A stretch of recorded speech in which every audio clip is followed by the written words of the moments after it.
Pastikan orang ini walaupun mungkin kurang secara fisik akan disukai oleh manusia. Dan dia disukai oleh Tuhannya dan akan dapat pahala dengan sedekahnya.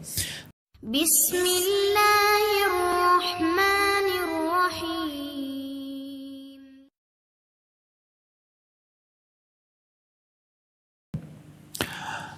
Sedekah ini Bapak Ibu sekalian yang merupakan bagian yang sangat diperintahkan dalam syariat, ya, hukumnya sunnah. Hukumnya sunnah, bukan kewajiban. Tetapi beruntunglah orang yang menjadikan sedekah sebagai kendaraan dalam hidup dia untuk meraih ridho Tuhannya, untuk juga meraih ridhonya manusia. Karena orang yang dermawan suka bersedekah dicintai oleh Allah, karena Allah perintahkan sedekah itu, dan Allah pun maha dermawan. Dan orang yang dermawan pasti disukai oleh manusia. Bapak Ibu kalau berteman dengan orang yang royal, suka traktir, suka memberi, setiap ketemu ada saja hadiah yang dikasih kepada kita, pasti orang semua suka dengan orang seperti ini. Sebaliknya, lawan daripada dermawan, ya, artinya orang yang suka sedekah adalah orang yang bakhil, pelit. Semua orang yang pelit dibenci sama Allah. Bahkan Bapak Ibu perlu tahu ya, lawan dermawan atau pelit itu bagian dari dosa besar. Dosa besar, bukan dosa saja, tapi dosa besar kalau orang pelit, dan akan membuat manusia menghindar dari dia. Semua orang tidak suka dengan orang yang pelit. Kalau ada orang mungkin paras wajahnya biasa saja, postur tubuhnya biasa saja, tapi dia sangat dermawan, suka berbagi kepada kita. Bahkan mungkin roti pun yang dia beli satu tetap dibagi dua antara dia sama temannya misalnya. Pastikan orang ini walaupun mungkin kurang secara fisik akan disukai oleh manusia. Dan dia disukai oleh Tuhannya dan akan dapat pahala dengan sedekahnya. Tapi kalau orang cantik, gagah, bahkan punya jabatan yang tinggi pun, tapi kalau dia pelit, bakhil, maka akan dibenci oleh Allah. Karena dosa besar dan dibenci juga oleh manusia. Ya, ini perlu digarisbawahi. Teman-teman kalau ikuti kajian kami, setiap Rabu malam di blog kami itu ada kajian dosa-dosa besar. Salah satu yang disebutkan oleh penulis-penulis buku dosa besar, kami sudah pernah bedah sampai tuntas kurang lebih 120-an kalau tidak salah dosa besar. Imam Az-Zahabi rahimahullah boleh masukkan salah satu babnya bakhil atau pelit dosa besar. Juga Syekh Muhammad Munajjid dalam buku Al-Kabair beliau juga menyebutkan masalah itu. Syekh Muhammad bin Abdul Wahhab yang sedang kami lanjutkan bedahnya sekarang, buku ketiga yang berlanjut sudah 176 kalau tidak salah dosa besar, juga menyebutkan pelit bagian daripada dosa besar. Karena pernah ada seseorang tokoh masyarakat di masa Nabi SAW itu diangkat menjadi kepala suku. Orangnya tampan, bersih, badannya kekar, berwibawa. Kalau dia pakai baju tuh kelihatan rapi dan punya kedudukan, diangkat oleh masyarakatnya atau sukunya menjadi kepala suku. Waktu kepala suku yang sebelumnya meninggal, lalu ada beberapa anggota kepala suku itu datang kepada Nabi SAW. Nabi tanya, karena kepala suku mereka meninggal, siapa kepala suku kalian sekarang? Disebutlah Fulan bin Fulan, namanya orang yang tadi tampan, bersih, berwibawa, badannya kekar, pakaiannya rapi, bahkan dia kaya raya. Lalu kata Nabi SAW yang ditanya, bagaimana kepribadiannya? Mereka mengatakan, dia tampan ya Rasulullah, dia rapi, dia bersih, dia wangi, dia kaya, dia berwibawa, hanya saja pelit, gak suka memberi, perhitungan. Maka Nabi SAW mengatakan, semua kebaikan tadi, kelebihan fisik, kedudukan, kekayaan, itu Nabi gak bahas. Itu semua hilang hanya karena perkataan anggota sukunya, tapi sayangnya dia pelit. Kata Nabi SAW, penyakit jiwa apa yang lebih berat daripada pelit itu sendiri? Bapak Ibu sudah tahu belum?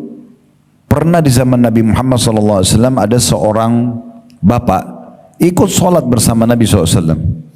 Namun subhanallah penampilannya, bajunya lusuh, rambutnya kusut, penampilannya kelihatan tidak terawas dan tidak terurus, seperti orang yang susah. Dan ini biasanya terjadi pada orang yang tidak punya harta. Dia tidak ada uang untuk beli baju, tidak ada uang untuk merawat rambutnya, tidak ada uang untuk menyehatkan tubuhnya, misal. Maka Nabi SAW selepas sholat datang kepada orang tersebut. Pertanyaan pertama Nabi begini, kau punya harta enggak? Orang itu mengatakan, ada ya Rasulullah. Nabi tanya, apa harta kamu? Dia bilang, saya punya kuda, saya punya unta, saya punya domba. Di masa itu, ini berarti orang kaya. Apa kata Nabi SAW? Kalau begitu, mana kamu dari bekas nikmat Allah pada dirimu? Allah nggak suruh kau pakai baju begini, nggak suruh rambutmu berantakan begini.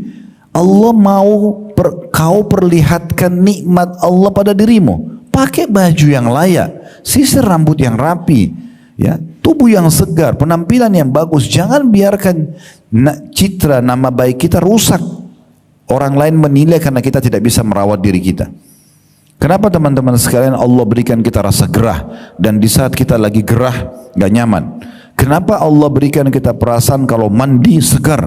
Bahkan ide kita jadi lebih brilian, kita jadi lebih percaya diri ketemu sama orang, agar kita selalu mandi, jaga kebersihan itu. Kenapa kita pada saat pakai baju rapi kita percaya diri? Kenapa kita kalau pakai baju yang robek atau kusut kita merasa kurang percaya diri? Kenapa kita pada saat wangi mulut habis sikat gigi percaya diri bicara sama orang? Kenapa pada saat kita habis makan atau kurang wangi mulutnya kita tidak percaya diri? Kenapa jenazah dimandikan padahal sebentar lagi sudah dibungkus kain kafan akan dimakan oleh tanah? Semua orang tahu. Benda apapun kita masukin ke dalam tanah, ditutup sama tanah, itu akan habis nanti. Ada belatung tanah, ada ulat tanah, habis. Dan Nabi SAW sudah bilang, semua jasad kalian akan dimakan oleh tanah, kecuali tulang ekor kalian yang darinya Allah akan bangkitkan kalian. Tapi kenapa harus dimandikan? Kenapa pakai kain kafan baru? Toh dia sebentar lagi akan hancur badannya. Kenapa kita nggak geletakin aja begitu? Karena Allah mau kita selalu dalam kondisi bersih, rapi, menunjukkan nikmat Allah Subhanahu wa taala. Dan sedekah yang paling afdal adalah sedekah pada diri sendiri. Diri sendiri, kita mulai dari diri kita, ya. Kata Nabi SAW kepada seorang sahabat yang pernah mengatakan, ya Rasulullah, saya punya harta, dirham. Kalau kita sekarang uang, duit saya ada. Siapa orang yang paling pantas saya sedekahkan? Kata Nabi SAW, dirimu dulu. Diri kita sendiri. Beli pakaian yang pantas, ya.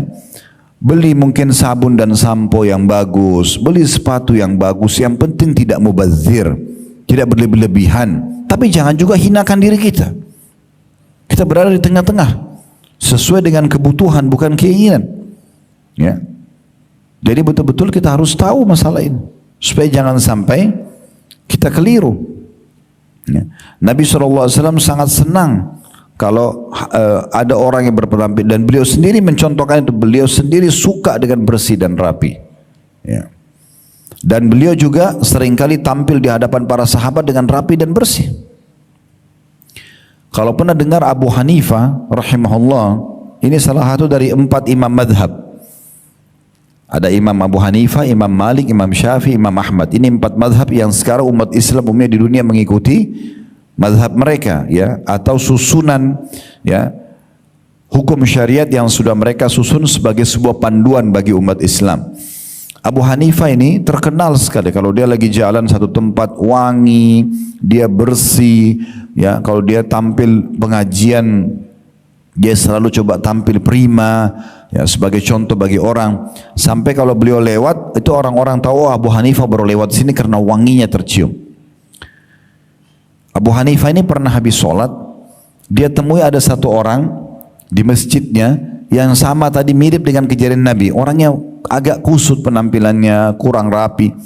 Lalu kata Nabi kata Abu Hanifah, coba kamu pergi ke sejadah saya di mihrab. Kebetulan Abu Hanifah imam masjid di situ. Beliau mengatakan pada orang itu, coba kamu ke mihrab, angkat sejadah saya, di bawahnya ada sebuah kantong, bawa ke sini. Maka orang itu datang ke sana, diambil kantong tersebut lalu dia bawa. Rupanya isinya uang cukup banyak. Maka kata Abu Hanifah, ambillah, perbaikin hidupmu. Sebagai sedekah dari Abu Hanifah. Orang itu mengatakan, wahai imam, kalau imam gitu kita sekarang kiai, ustadz, ya. Wahai imam, saya orang kaya. Abu Hanifah heran, kau orang kaya? tapi kenapa penampilanmu seperti ini? Lalu kata Abu Hanifah menyebutkan hadis Nabi SAW, Inna Allah yuhibbu an yara athara ni'amih ala abdi. Allah suka melihat bekas nikmat pada hambanya. Jadi itu dulu yang perlu diperhatikan, sedekah penting untuk diri sendiri.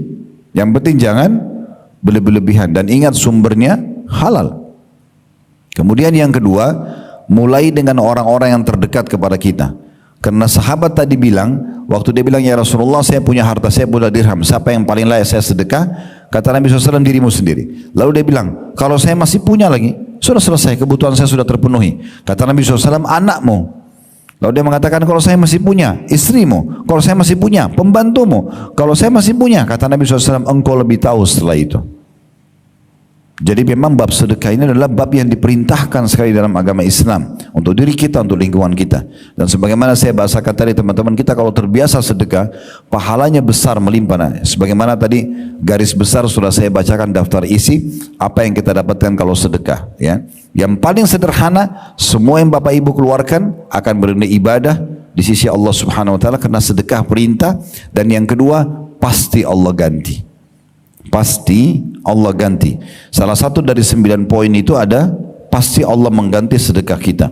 Kalau Bapak Ibu ingin memperhatikan dalilnya ada disebutkan dalam surah Saba, surah nomor 34 ayat 39. Potongan ayat wa ma anfaqtum min syai'in fahuwa yukhlifu. Yang kalian keluarkan di jalan Allah pasti akan diganti. Ini masalah sedekah.